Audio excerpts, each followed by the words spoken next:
इतिहास हमें विकास की कहानी बताता है, लेकिन पुराण एक रहस्य छुपा कर रखते हैं। क्या आप जानते हैं पृथ्वी पर पहला मानव कौन था? क्या वह प्रकृति की देन था या सृष्टि की दिव्य योजना? आज की कथा में हम खोलेंगे मानव उत्पत्ति का सबसे बड़ा रहस्य।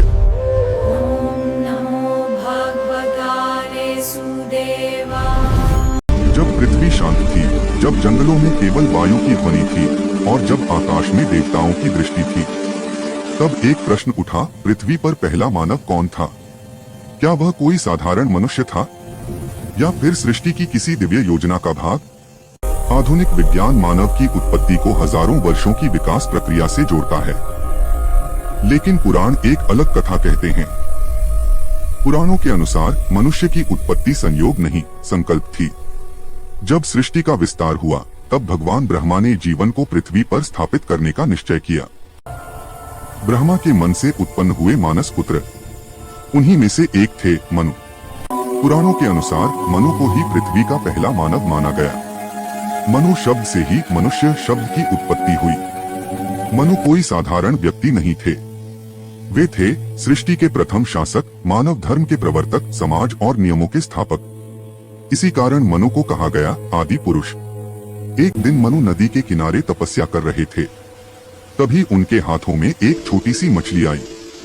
वह मछली बोली, हे मनु, मेरी रक्षा करो, एक महाप्रलय आने वाला है। यह कोई साधारण मछली नहीं थी, वह थे भगवान विष्णु मत्स्य अवतार।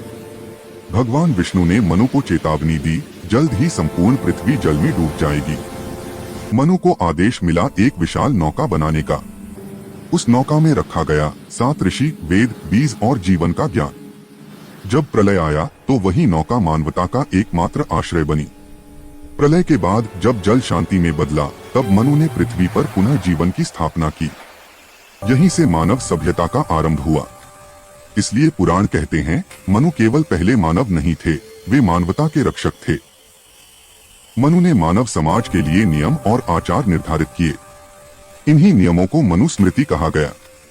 यह ग्रंथ मानव जीवन की पहली सामाजिक संरचना माना जाता है। तो प्रश्न यह है, क्या मनु पृथ्वी पर पहले जन्मे मानव थे या वे पहले संरक्षक थे एक नई मानव जाति के?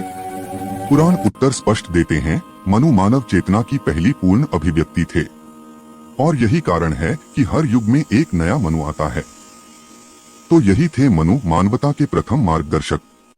लेकिन कहानी यहीं समाप्त नहीं होती, क्योंकि जैसे जैसे मानव और देवताओं की संख्या बढ़ी, वैसे वैसे संतुलन डगमगाने लगा और यहीं से जन्म हुआ एक ऐसे संघर्ष का जिसने पूरे ब्रह्मांड को हिला दिया।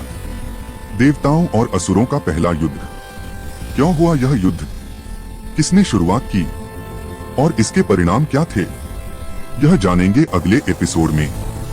अगर आपको यह कथा रोचक लगी हो तो वीडियो को लाइक करें, इसे शेयर करें और मिस्टिक मिथोलॉजी को सब्सक्राइब करें, क्योंकि यह केवल कहानी नहीं, यह सनातन सत्य है।